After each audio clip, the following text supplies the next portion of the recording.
Welcome back to the Balancing Act podcast. I'm Andy Temte. On the Balancing Act, we talk to business leaders and industry experts to explore the balancing acts we play in our professional lives and learn about the events that put rocket boosters behind their career success. Today, we have Irma Neal joining us.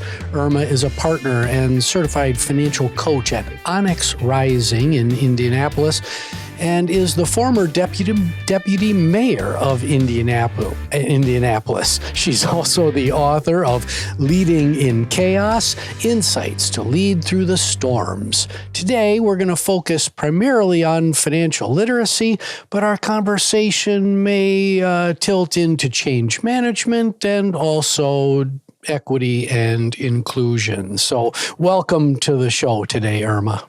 Thank you. Thanks for having me. Yeah, I'm excited for this conversation. Yeah, we're going to have a lot of fun today. I ask all of my guests this question. Please tell our listeners the short elevator version of your story.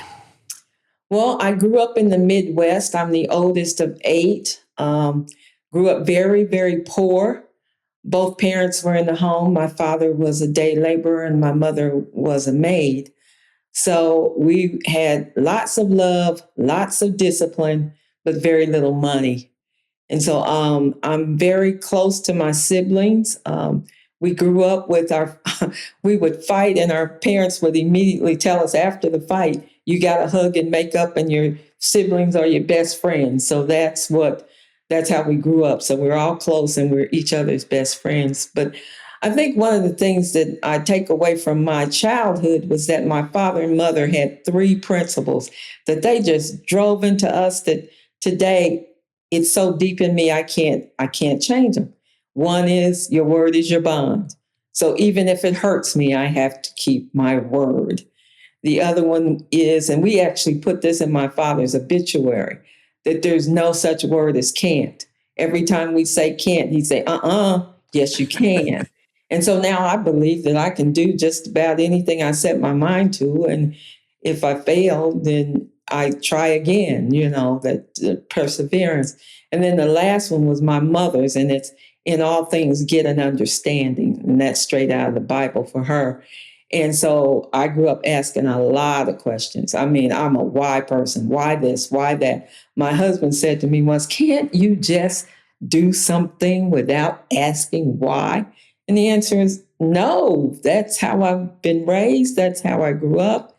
So that had a profound impact on me. And as we talk about my professional career, you'll see how that came into play.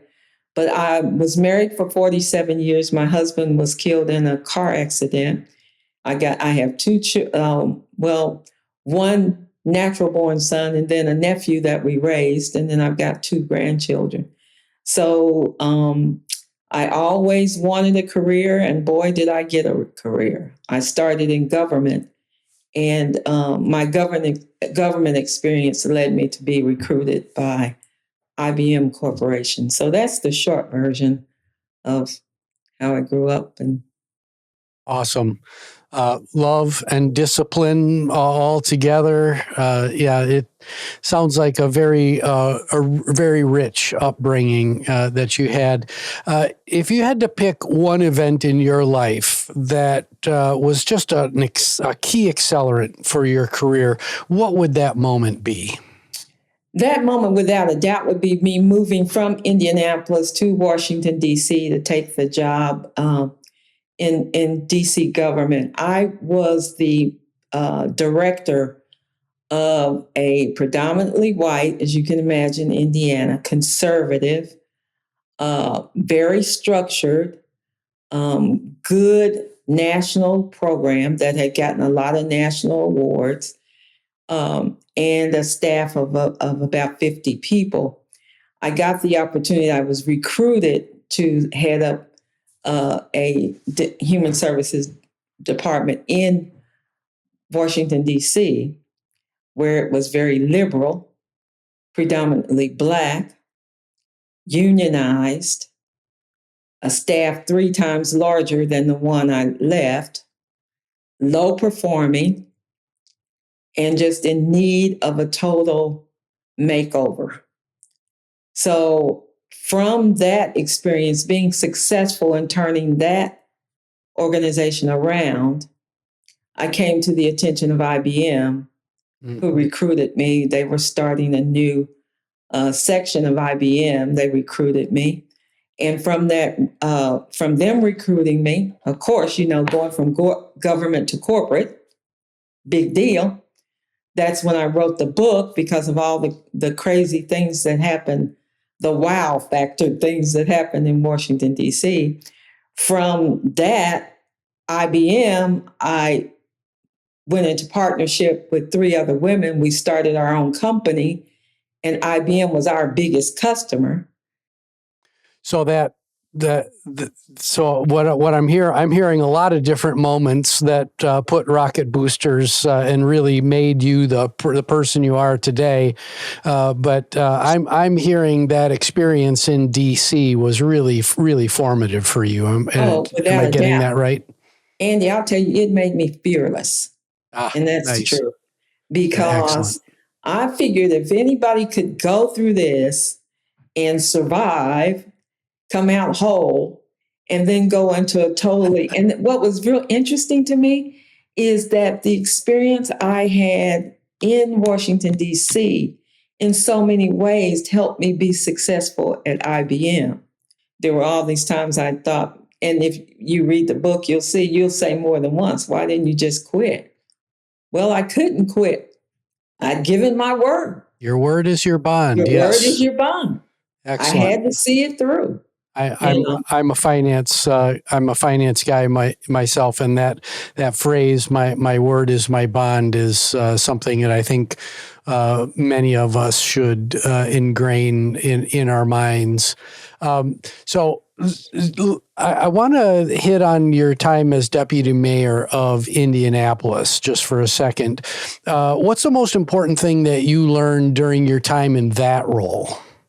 I think it's the job I really didn't like. I disliked that one more than anything else I ever did. But mainly because it was, as you can imagine, a lot of complaining without many suggestions for solutions. So that was a part of it I didn't like. But what I saw very clearly is the impact that policy has on people's everyday lives. For example, we started the Indianapolis Neighborhood Housing Partnership. It's still going on right now. It's lived all these years. And its purpose was private-public partnerships to build homes, low and moderate income homes, to first-time home buyers. And we coupled that with programs to teach people about finances, credit, how to manage your money. And I saw, that was just a really good feeling about to be able to do that, to make a policy decision that became part of helping people have homes and teaching them how to keep them. And then there was just things that you don't think about as being really simple but impactful. And one of those was when we started, there were lots of street lights that were not operational in high crime areas. Hundreds of them in high crime areas. We got the street lights operational, and the crime rate went down. Who would have thought? Yeah. It was just stuff like that I every day I just marveled at, okay, this decision makes life better for all these people. I worked for a really innovative mayor, Stephen Goldsmith.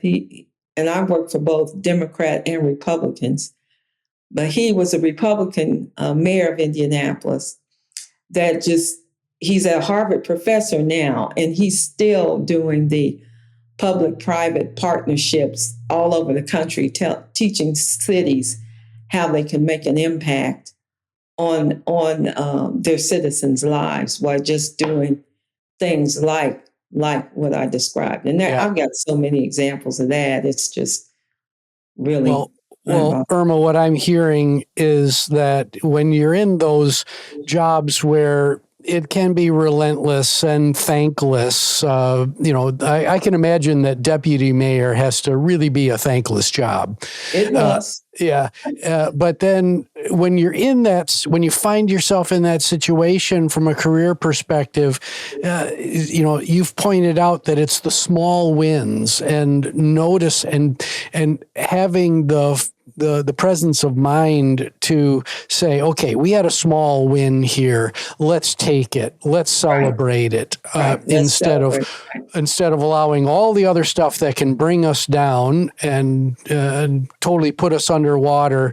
Let's embrace the small win. I think that's great advice, really, for any leader out there, because we can get trapped in this. Everything's got to be big. Everything's got to be beautiful, and these huge announcements. And sometimes it's the little things that matter. And we get caught up. We get paralyzed by the big stuff. I mean, we keep trying to fix the big things when there are all these. Well, we call it low hanging fruit now that really change people's lives. I mean, and I think as leaders, we have to keep in mind the problem we're trying to solve and break it down into pieces that are manageable and all that. And quite frankly, that's my fear about. I've worked in government most of a large part, worked in it or as a contractor. And I know from working in it so long, it needs to be revamped. There are things that really need to be changed. Sure. That there are cuts that need to be made. But what I'm afraid of is that it will be a spreadsheet type cut instead of a look at what problem was this program trying to solve? And is this program still important to the country, to a segment of the population that requires it? And I'm hoping that that'll be the approach as we go through this change that we're going to experience in our government. Yeah. Well, we started this conversation out with your story and you as a child asking why. And I know that can be really annoying for parents, but why is a question that we need to ask more. I've been talking a lot about critical thinking skills and building critical thinking skills in our population. So I agree with you. I hope there's a lot that needs to be fixed. But spreading peanut butter or taking a knife to everything just is not the solution. The solution is to be curious and dig for root cause and keep asking why. I really I agree with you a lot on that point. Yeah. Irma, let's take a really short break. And then after the break, we're going to talk financial literacy. Hey, it's Andy here. I've got a new podcast I'd like to introduce you to, The Saturday Morning Muse. Start your weekend with me by exploring topics that span leadership, business management, education, and other musings that are designed to support your journey of personal and professional continuous improvement. Subscribe today on your favorite podcast platform. And we're back with Irma Neal talking about all sorts of things, but we're going to focus on financial literacy right now. Irma, at Onyx Rising, you are a change management firm. You do DEI work and also focus on financial literacy. From your experience at Onyx Rising, what's the primary obstacle to building financial literacy skills in your clients?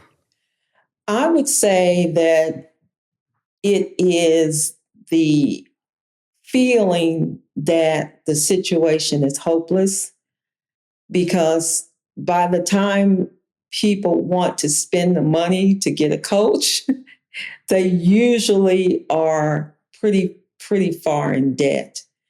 And so it's working with that mindset to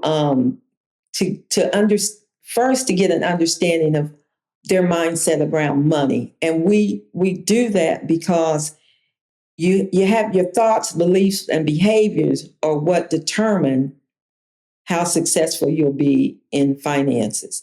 So we have to understand where their mindset is about money, how they got into the situation. And then we give them the hope that with a plan, our motto is plan to rise. We give them the hope that with a plan, you can dig yourself out of any situation. We never advise bankruptcy unless it is a last resort, because Sure. we know you can be taught the skills to get yourself out of bankruptcy. And we also know that bankruptcy costs. So you can, so what we do is again, deal with the mindset, do an individualized plan that has accountability sessions built in, and then follow them the whole time. And what's interesting is that the Onyx Rising grew out of a request from the pastor of my church to do an 8-week financial literacy workshop every week.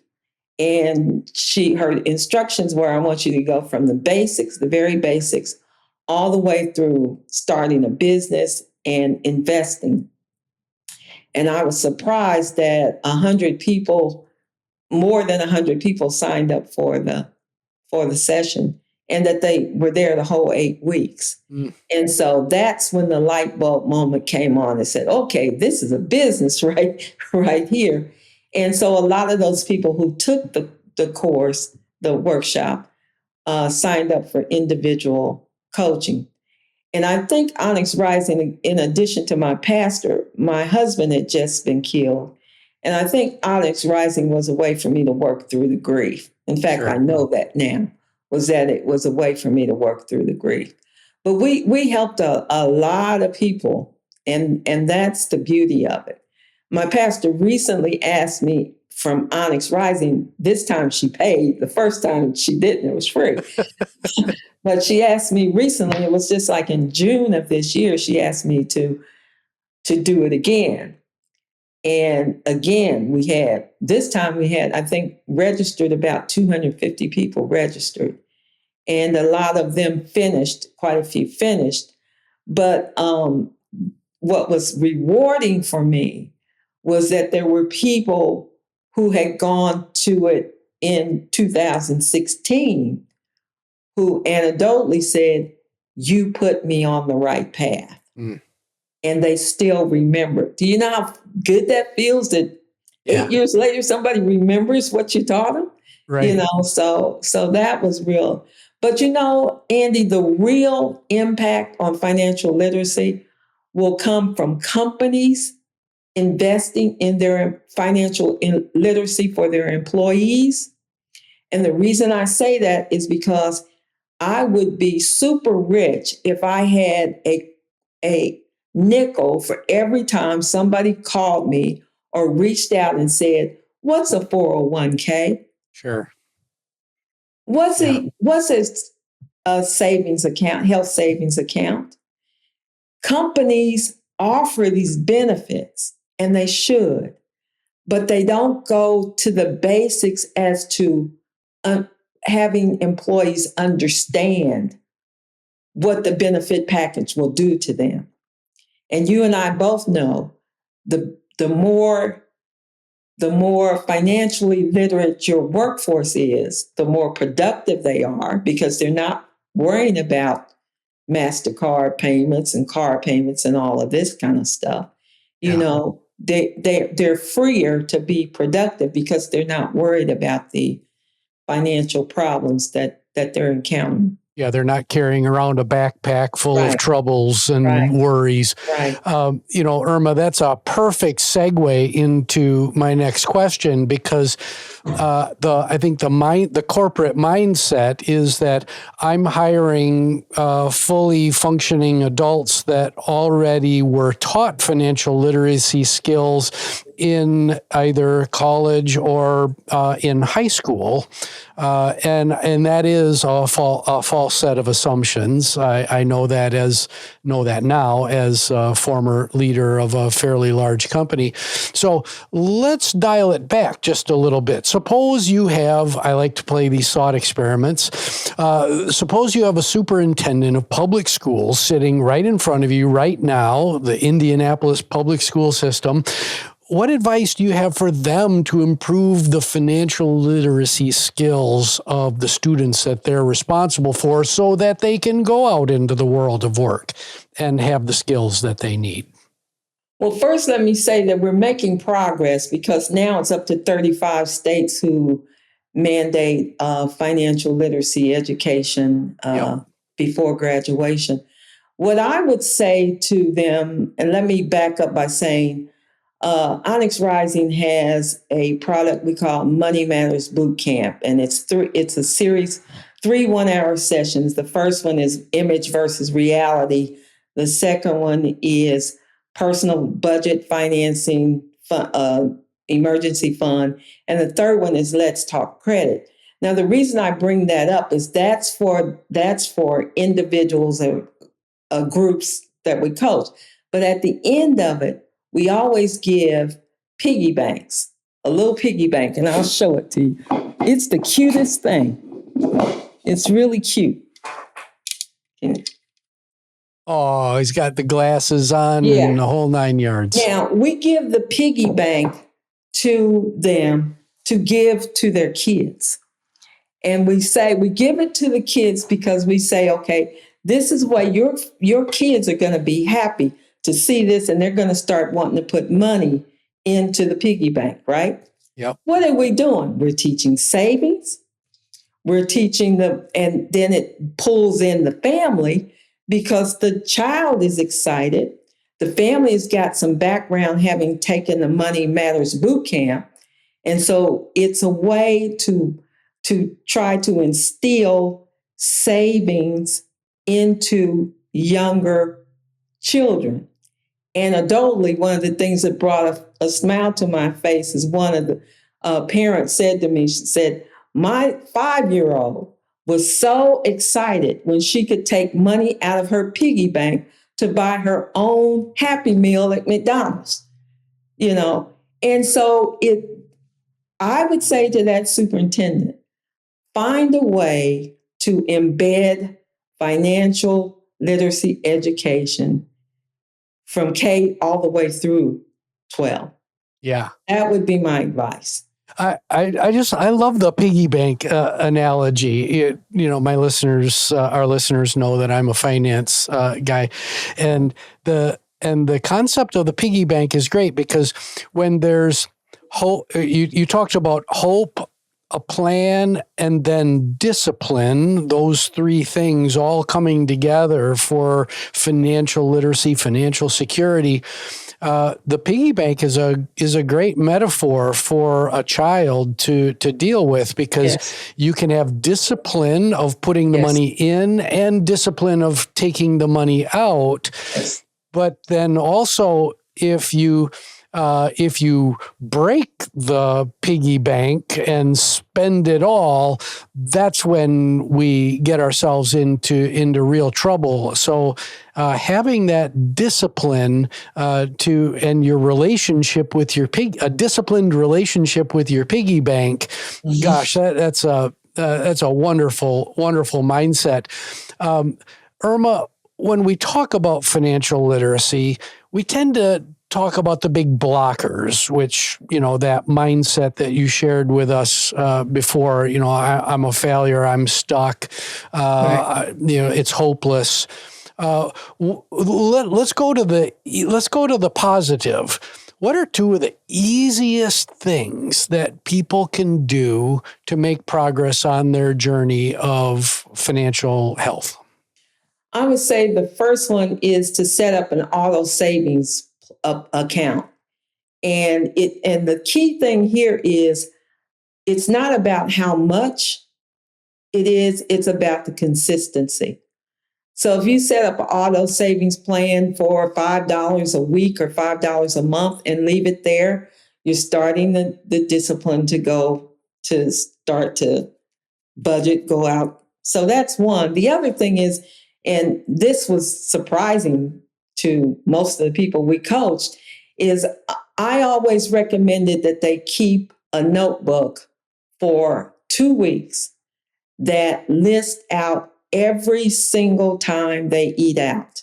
And that's fast food restaurants, regular restaurants, Starbucks, just every time you're eating outside your home, just keep a tally of it. 95% of the people say, oh, they are wow by the amount of money they spend eating out. That's the first step to paying attention to where your money's going. Yeah. So those are things that people can do right away, and it won't be long before they'll see a difference in how they view their finances. Yeah, I just did this math for my students. I'm teaching at the University of Wisconsin-La Crosse again. And I said, okay, if you're going to Starbucks a couple of times a day, stop going one time a day. And that $5 or $6 that you're dropping on a latte, set up an automatic a draft for that $5. And $5 a day, I think I used an 8% interest rate, into the equity markets, over 30 years becomes $360,000. Right. The power of compounding is just incredible. And you start small and you make these small habit changes. Irma, we are about out of time, but I want to ask you some of my lightning round questions and also let folks know more where to get a hold of you. I'm going to ask you one of my lightning round questions. I give you access to a time machine. You can send a message to an earlier version of Irma Neal. What's the message and what previous version do you send it to? This one it would be at 30. And it would be quit obsessing about your weight. Focus on health and just quit thinking about your weight. Now, I was never obese, but I've been overweight most of my life. So that was the thing that I kept trying to change. And, so yeah, that would be it at 30. Awesome. Yeah. Irma, where can people get a hold of you, learn more about the fantastic work that you're doing at Onyx Rising? At Onyx 2, the number 2, rise.com is our website. The book is available, Leading in Chaos. It is available on Amazon, Audible, and also on our website.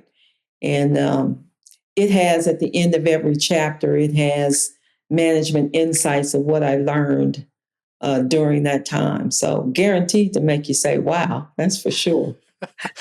Yeah, I read the synopsis and I did. I said, wow, a couple of times.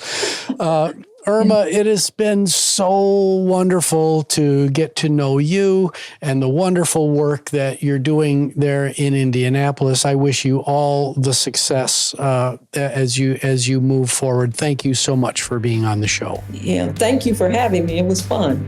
Yeah. All right. Well, my name is Andy Temte. This is the Balancing Act podcast. You can find us on all the major streaming services as well as out on YouTube. Please like, subscribe, rate, and most importantly, share this public good, this particular episode on financial literacy with your friends, your colleagues, and your neighbors. The show is produced by Nick Temte, and we'll see you next time on The Balancing Act.